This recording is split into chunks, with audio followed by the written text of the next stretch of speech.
guys. Welcome to the Transformation Panel. One of the fabulous drag kings of the scene wanted to do a transformation on someone in the audience. I'm gonna pick. Hold on. I'm thinking it might be you. I think it might. Yes, come on up. And so we're going to give you a transformation while the rest of us are talking. So you are going to be on a time where you have like 20 minutes. I know, but we're going to do what we can. Make it work. Make it work. Okay. What? Oh, okay. And we have the Transformers coming out right now. Now, Sig, first off, where did we find you?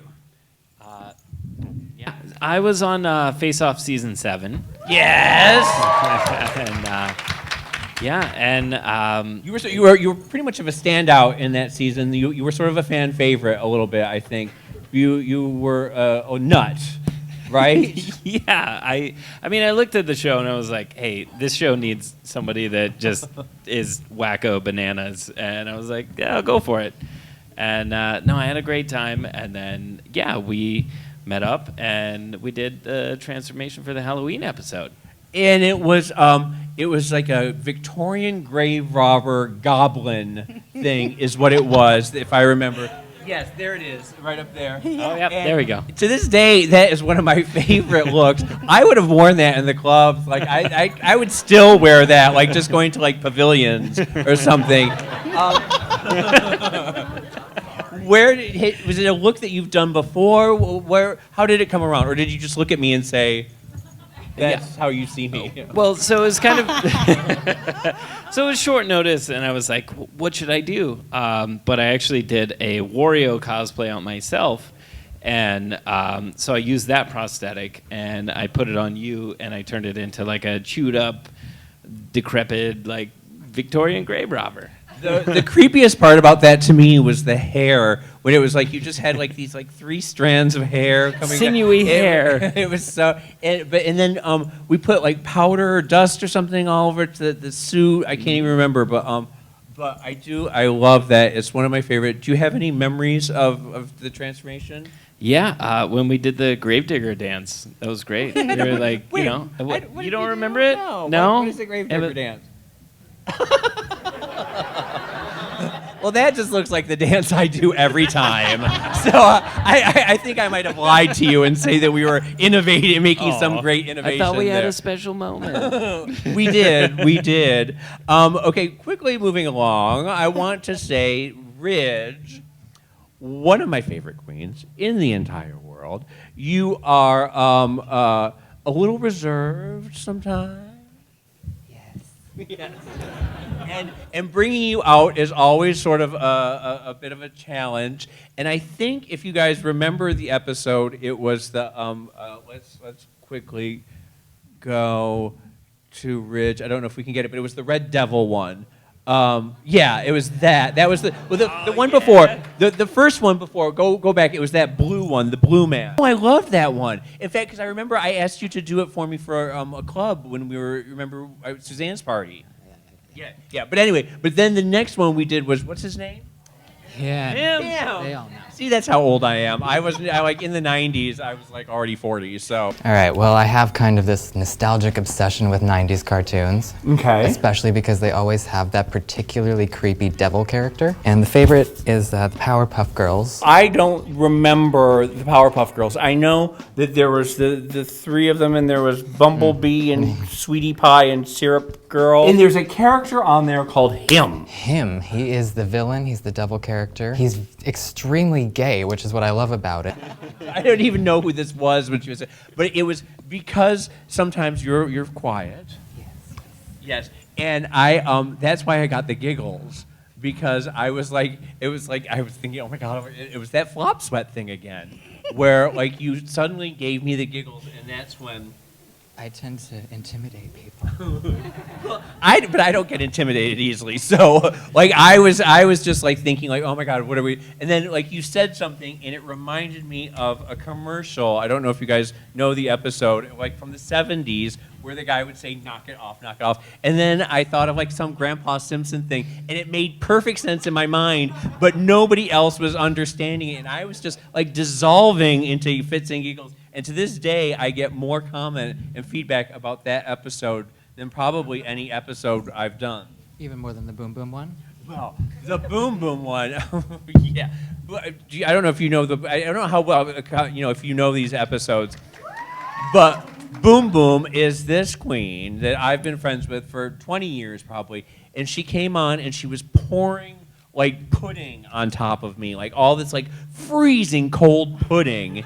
See, it wasn't setting, so we put it on ice. Okay. They had to make the pudding very quickly, and it wasn't it wasn't thickening, so they put all this ice in it, and then they poured it on me. And the last one was basically just straight milk with black dye in it. Ice cold milk. So they poured this giant bucket. I mean, it was like the ALS ice bucket challenge, and I leapt up, and because I was like freaked out because I couldn't breathe, and it was like all this like in my nose and everything like that. And as I leapt up, there was like rubber on the floor, like underneath, and it got slippery because of the pudding. And I went ass over apple cart and landed on my ass and like broke my I fractured something, I don't know. And I was sobbing. I'm lying there in a jock strap in like a teddy, covered in pudding, like with a teddy up above my neck, and everybody is just cracking the fuck up. Right? Like everyone, I'm like sitting there I'm sobbing. I'm thinking they need to call an ambulance. And everybody at WOW is like just laughing at me. And you were one of the people laughing at me. I actually just remember silence. Well, because with you guys, there were a bunch of people there with Boom Boom, and they were like, oh my God, they've killed James St. James. That was like everybody's like initial reaction, while everyone at World of Wonder on the World of Wonder side was laughing like, ah! Anyway. Oh, yeah. Hold on one second. Let me come over here real quick. Landon, we are T-minus 10 minutes away from you have to be finished. Are you ready? Are you doing it? I'm not fucking it up. That's what I'm trying not to do. What is it you're doing? I asked her what her favorite color was, and she said blue-green. So I'm giving her a blue-green man face. Blue-green man. And the man face thing is because you're a drag king? Yeah, I'm just kind of giving a little live example of what I kind of do on the regular. Right. And what is it about men's faces? How is the men drag different than women drag? I mean, kind of everyone pretends that it's just, we highlight where they contour and contour. That's the basic idea, but there is a lot more detail in finding the new shapes, a lot more squares, a lot deeper set places like eyes and cheeks and stuff. So it's just finding the new shape. And have you ever done any drag king makeup before? I'm a makeup artist. You are a makeup artist, okay. So are you Specialize in drag. Drag. Okay, well, welcome to DragCon. Everybody, welcome to DragCon. Next, we have Vanity Venom. Oh my God. Another two-timer that we've had on the show. The first time, what was the look that we did? It was, can you hear me? Speak into it a little more. It was like, I made the Vivienne Westwood orb style wig, and we had all the chains hanging off the eyebrow, the newspaper eyebrow. Oh, yeah, there it is. Yeah, sort of there was all studs, and it was just very like punk, very Viv. It's like Grace Coddington does Viv, right? Yeah. And the thing that I remember about that is the top of the wig is like this sort of big beehive. And how did you do that? So I just like placed a wig on a mannequin head, blew up a balloon, and just kind of paper mache'd it, and then popped the balloon, and it just stays in that alien shape. And it lasted from England all the way here, and then I took it home, and it's only just kind of collapsed. It's gave up. It's on its last legs. That's your tip of the day. Balloon paper mache your balloons into a wig. There you go. So tell me a little bit about, and then the second time. The second time I came out, we didn't have long before I knew I was coming, because I just won the NYX UK Face Awards. So Congratulations. Thank you. So we only had a week before I was coming out here. So I basically just did my entry look that I did for Face Awards on you. And instead of using a wig, we did a full glitter head with gems, similar to this now. It's very, that's very like deco, I think. It's Yeah. sort of like, I don't know if you know your New York club kids, but Kenny. It sort of reminds me of Kenny in the 1920s. Was the way I thought about it. I wanted it to be kind of like high fashion, a little bit like John Galliano, Pat McGrath. That's the kind of like look that I was going for, like the Pat McGrath style eyes, and the really like super thin brows. Now, what are you doing with yourself now? Still just working in makeup. I just started my YouTube channel because before I won the Face Awards, I didn't even have a camera, so God knows how I ended up winning. I don't know how that happened, but now I've got that, I'm gonna like push my YouTube channel a lot more. Fabulous. And what is your YouTube channel? Where is it? It's Vanity Venom X. Okay. Wait, Sig, just very quickly, Sig, what are you doing with yourself? Oh, I'm doing a lot of like commercial work now, and we're trying to personally, we're just trying to make the world like a more weird place. Like we love weird. Yeah. There you go. Now, did being on Face Off did it help you, or does reality television help you, or does it handicap you a little bit? No, I think if you think of it the right way, it helps you. Even before we went on the show, we started, me and my girlfriend Randy, we started Bizarro Go-Go. And we tried to just like permeate the world with like weird stuff because that's why I got into makeup. I have your book, right? I have it's pretty weird shit. Yeah. So your girlfriend are pretty sick. So yeah, I mean, but Face Off really it brought more eyes on it. And it was great, like that's, yeah. And did transformation help your career?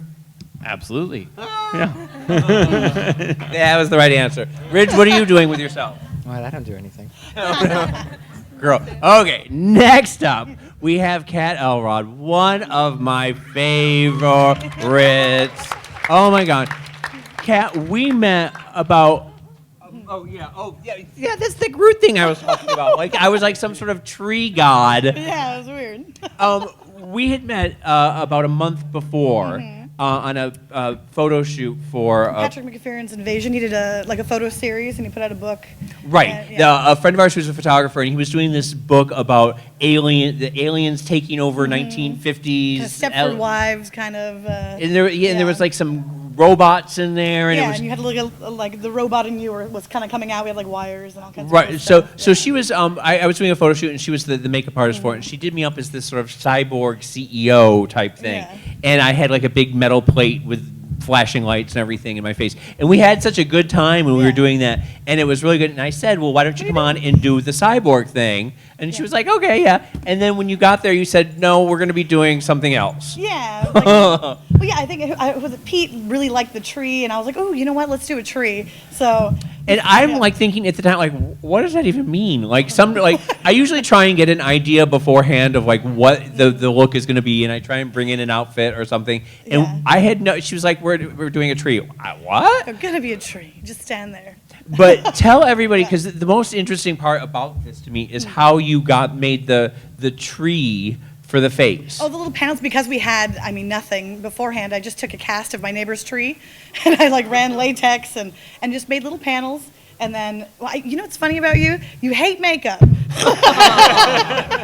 that you don't hate makeup, but we get there, and I'm putting all these things on you, and I feel like you're getting it more and more enclosed and stuff like that. Well, that's what would happen with Sig too. Like whenever, I'm not a big makeup person. I don't know how I ended up doing this gig, but I love you torture yourself, which is awesome. Well, I love the end result. I always love the end result, and I always have fun once the makeup is on. But usually, sometimes when it's around hour 3 or 4, and they're putting on the prosthetic, I am like, girl, just come on, get it over with. Stop moving, and I'll be done soon.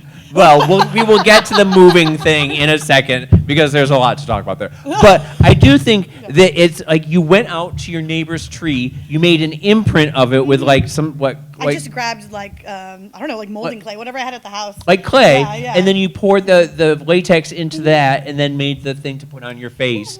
And it's like wood. And then she painted over it and painted it like wood, and then had the shoots coming out of my thing. And it's one of my favorite looks. It is so ill. And I remember, because like I said, I didn't have an outfit for it, because I don't have a tree outfit lying at home. And so I think we just wrapped green around, like green paper around me, Yeah. and then green screened it and like put in some sort of thing. So that was like we cheated a little bit that episode, but it ended up looking really good. Before we get to Superstar over here, hold on. The countdown begins. I want to check in with Landon. What are we up to? What are we doing? I finished all the contour and the base. I set it with some powder because I was using oil-based makeup. And so now I'm just adding my brows, adding some more color just to kind of make it fun. I don't really Do you have I'm just winging it as I go, so. Do we have a name for this person yet? Do you name your characters? Not usual.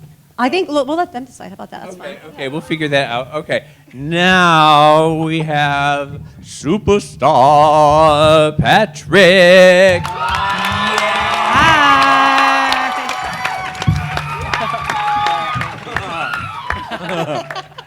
Welcome to DragCon. Thanks for having me. Are you having fun? Have you had a chance to go down and see anything? Like for 2 seconds. For 2 seconds, but you're going to be able to play tomorrow. Yeah. Yeah, okay. Only after, yeah.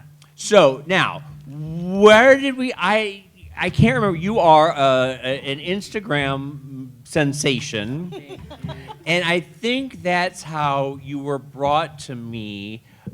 They kept saying it's one of those Twitter things where I keep every day I said, Pete, you've got to get so and so, you got to get so and so, and for like 3 months it was you've got to get Patrick, you got to get Patrick, you got to get. And where are you? Where are you based? In LA.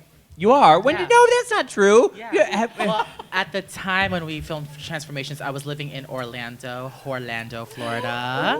That's what I remember. Yes. When did you move to LA? Like 5 months ago. And was it the best decision of your life? Best decision of my life. It's been amazing. Yeah.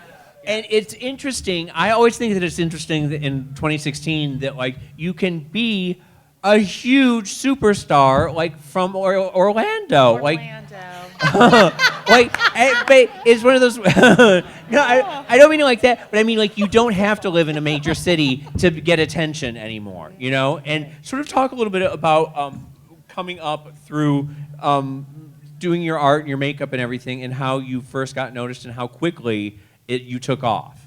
Can you guys hear me? Yeah. Well, I was just doing Instagram for a while, and then I just started posting YouTube videos, Patrick Starrr with 3 R's at the end, and I guess I was working at like a makeup counter, and everyone was like, "You should do YouTube," and I was like, "Who wants to watch a fucking boy do makeup on YouTube?"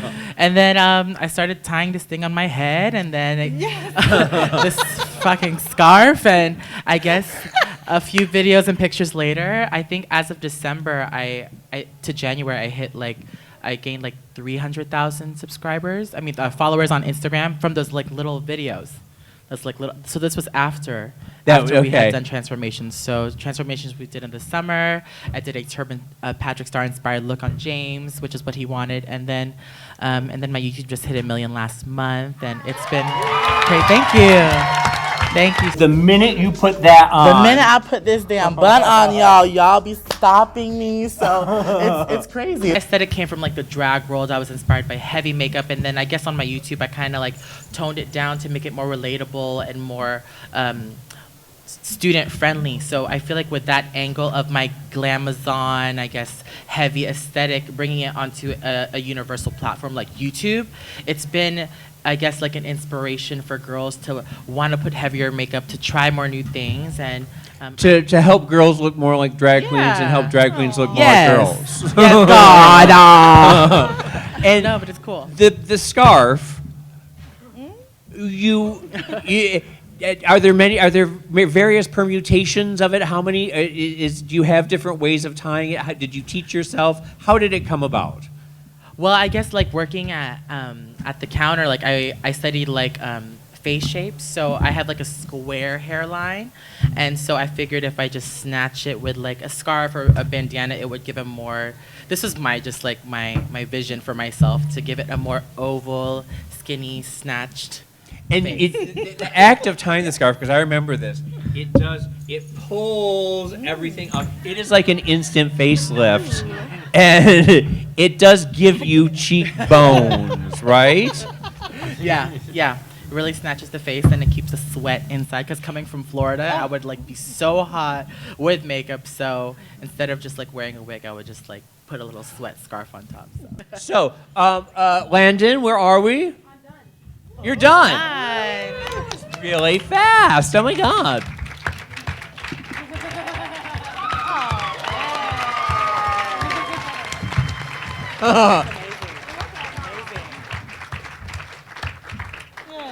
Wait, Patrick, very quickly though, what's happening now? Well, you said you were partnering with the cosmetics over there. What else are you working on? Just growing my YouTube channel, just growing my Instagram, and just connecting internationally. So that's me at Patrick Starrr. Gorgeous. Okay, let's open it up real quick to some Q&As if anyone has any questions. Yeah?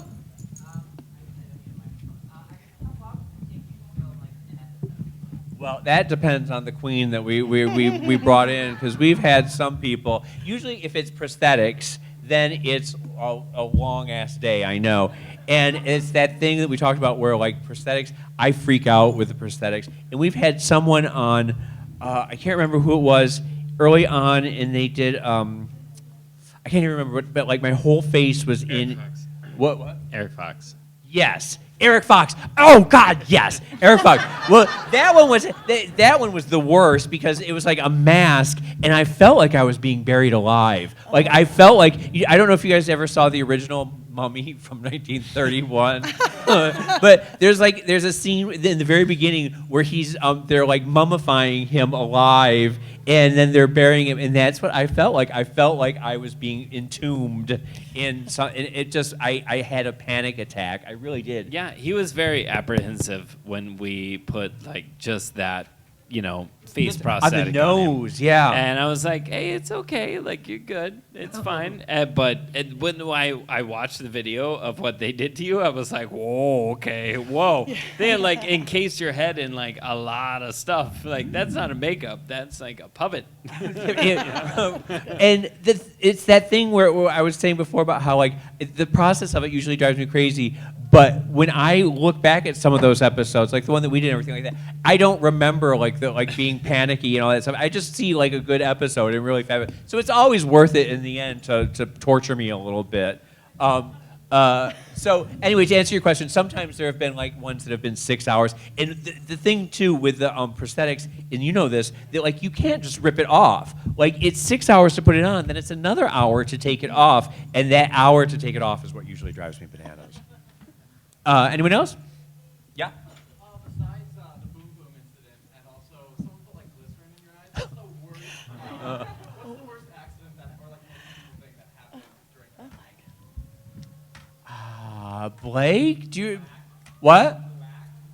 Oh yeah, we had Gabe Wing on the show who did that really fabulous with the candles that were all melting down on top of me. Like it was like these like 6 lit candles on my head, and then the wax, and like literally it was like an hour of wax, like just burning, scalding, 3rd-degree burns on my face. But once again, God damn if that wasn't fabulous. Like at the time it was like it was like one of the worst things. I don't know how like 50 Shades of Grey, like I don't know how like S&M people do that shit, because no.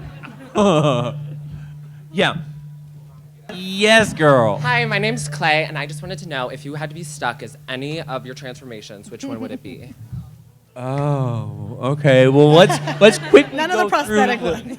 No. Not that one. Don't pick that one. And it probably wouldn't be maybe one of the Ridge. Yours wasn't that comfortable. It was fabulous, but I'm thinking like Patrick. I honestly think that like I mean, look at that. Yeah. And I have the scarf up there, and that's just a look that like I think I could be happy with. Yes. So thank you, Patrick. Thank you. I will employ you full time. You'll come to my house every day at 8. Yes. Yeah. Were there any transformations that you thought weren't going to work until they were finished? All of them. I am always. There's a mirror. I don't know if you see me me like doing this a lot. Like there's a mirror, and a lot of times I just look at them and just think, what the fuck are they doing? Like what? This is not what we talked. We had someone recently, and I'm not going to say who it was, because who. Usually we talk, like I said, we talk about what they're going to do. And this person came in and said, oh, I've changed my mind. And I said, well, what are you going to do? And they said, I don't know. We'll just figure it out as we do it. And I was like, no, please, no. And that one did not work. That did not. That was one of the only ones that did not work. Anyone else? Yeah, yeah. Do you have any plans for upcoming transformations? Anybody who can... Well, I was just in the green room on my knees begging kimchi. And I've every time I pass her in a hallway at World of Wonder or something, I say, please, please, Kim, please. And she has agreed to do it, but she's so busy. I mean, she said maybe in September she'll be back in LA or so, but that girl is going to be busy for a long time. I don't know if you guys saw outside on the floor, her line went outside, out the door, and like around the block. Like, unbelievable. It was like a 4-hour wait last time I saw. I always find that there's a real confessional relationship that builds up with a makeup artist, and like because they are in your face, you instantly have like an immediate you become bonded. People tell me the weirdest things. You know, they confess to all kinds of things that happen to them. Like I'm breaking up with my boyfriend in about 15 minutes. You know, just anything. Well, I think that's what makes the show work, is because I think I said last time that I don't think of it as a makeup show. I think of it as a talk show where there's makeup involved. And I think that once you get people doing things, they start talking more, and they aren't self-conscious about what they're saying. And I think that, like I said, the intimacy that it fosters. Yeah, I think it was probably like the best interview I've ever done, because then I didn't need to think about like, oh God, you know, everyone's looking at me. What am I thinking about? What am I going to say? I can just work and then just talk about it. And yeah, I felt like it was so fun. And I go back and watch it, and I was so nervous about being on camera. I do like demos and things like that, but I don't really like to be on camera. And I was really nervous about the internet comments. I thought, oh, they're just going to fucking tear me apart. And they loved you. They loved me. Well, someone thought I was Delta Works. Thank you very much. Beautiful girl. Yeah, but I was really pleased with the way it turned out, the way you were in person. You know, I mean, we only met for just a little bit that day, and you know, Patrick's photo shoot. You know, but it was an awesome experience. Thank you guys. Thank you for coming. So what's up? It's Chi Divine, and I am so excited. DragCon, you guys, is right around the corner. Last year, I had a blast experiencing this huge event with all of these fans. It's mind-blowing. That's April 29th and 30th. Get your tickets now, y'all, below at RuPaulsDragCon.com. And I hope to see all y'all there.